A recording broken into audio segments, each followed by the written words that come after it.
এ তো পুরো মিঠাই টু। হাবভাব দেখে তো সিদ্ধার্থ মধুকেই মনে হচ্ছে। সপ্তাহ ঘুরতে না ঘুরতে কটাক্ষের মুখে মিত্তির বাড়ি। মন ভরলো না দর্শকদের, খুঁজে পেল মনোহরার গন্ধ। খোঁচা দিতে ছাড়লো না পারিজাতকেও। এমনকি সমালোচিত হলেন আদৃত। আবার কেউ কেউ প্রথম দেখাতেই বিচার করতে নারাজ। ধৈর্য ধরে ধারাবাহিকে দেখায় বিশ্বাসী তারা। আসুন দেখে নেওয়া যাক কেমন লাগছে দর্শকদের এই মিত্তির বাড়ির গল্প। গত সোমবার অর্থাৎ 25শে নভেম্বর থেকে জি বাংলার পর্দায় শুরু হয়েছে মিত্তির বাড়ির পথ চলা। এখানে মিত্তির বাড়ির নাতি অর্থাৎ রুদ্রর ভূমিকায় দেখা যাচ্ছে অভিনেতা আদৃতকে। অন্যদিকে জোনাকি চরিত্রে রয়েছেন ইন্দুবালা ভাতের হোটেল ওয়েব সিরিজ খ্যাত অভিনেত্রী পারিজাত চৌধুরী, যেখানে দেখানো হচ্ছে পুরনো বাড়িকে আগলে রয়েছেন বৃদ্ধ বাবা মা আর তাদের সন্তানেরা যে যার মতো নিজেদের সুন্দর করে সাজানো বাড়িতে চলে গিয়েছেন।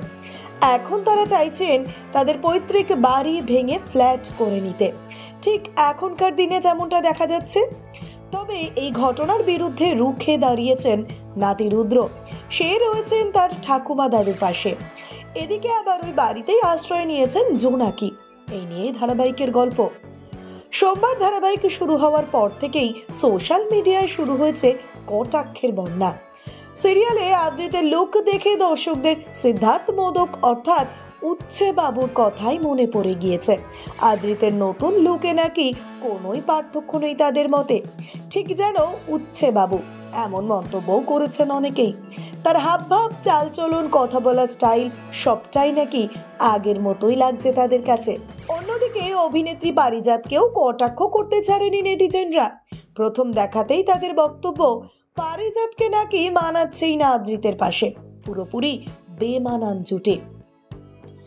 এমন কথা শোনার পর অনেকেই বলেছেন, যারা এমন কথা বলছেন তারা নিশ্চয়ই মিঠাইয়ের সাফল্য থেকে বেরোতেই পারছেন না। আদৃত সৌমিত্রিষার জুটি তাদের কাছে এখনো হিট, কিন্তু সময়ের সঙ্গে সঙ্গে মানুষকেও তো বদলাতে হয়, মানুষের টেস্টও বদলায়। তা কিছু নেট নাগরিকদের বক্তব্য, দেখতে দেখতে সব ঠিক হয়ে যাবে। যারা মিঠাই উচ্ছে বাবুর ফ্যান তারাই নাকি এমন মন্তব্য করছে। এদিকে আবার অনস্ক্রিন ভালো কেমিস্ট্রি তৈরি হলেও অফ স্ক্রিনে কিন্তু সৌমিত্রিষা এবং আদৃতের মধ্যে আদায় কাজকলায় সম্পর্ক রয়েছে। এমনকি আদৃতের স্ত্রী কৌশাম্বীর সঙ্গে একটা সময় বন্ধুত্বপূর্ণ সম্পর্ক থাকলেও আজ তার তলানিতে ঠেকেছে সৌমিত্রিষার। এমনকি তাদের বিয়েতেও নিমন্ত্রণ পায়নি সৌমিত্রিষা কুণ্ডু, জানিয়ে অনেক কাটাছেড়াও হয়েছিল সেই সময়। তবে এখন এটাই দেখার এই নতুন জুটি কতদিন নিজেদের জায়গা ধরে রাখতে পারে দর্শকদের হৃদয়ে। আপনাদের মধ্যে কারা কারা নতুন ধারাবাহিক দেখছেন আমাদের কমেন্ট করে অবশ্যই জানাবেন কিন্তু। আর কেমন লাগছে সেটাও জানাতে ভুলবেন না। সিনে চক্কর ব্যুরো।